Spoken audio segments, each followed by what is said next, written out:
project. Let's see if they can use Grammarly to their advantage.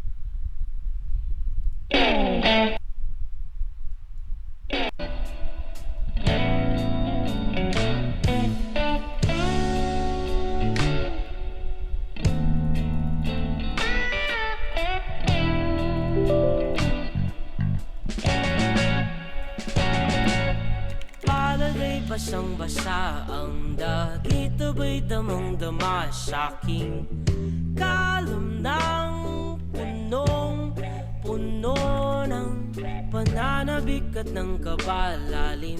Sa'king bawat paghinga nakatitig lamang sa iyo.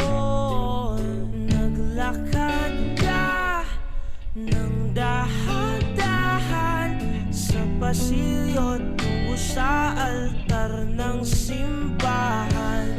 Hahagkanan, di ka pipitawan, wala na akong mahihiling pa.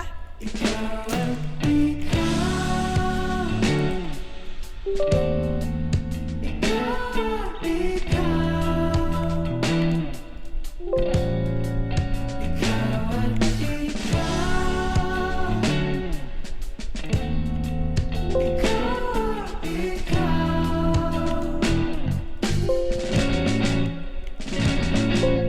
Di maikukumpara, araw-araw kong dala-dala pa po ritong panalangin ko'y makasama ka sa pagtanda. Ang hiling sa Diyos na may gawa, apelido ko'y maging iyo.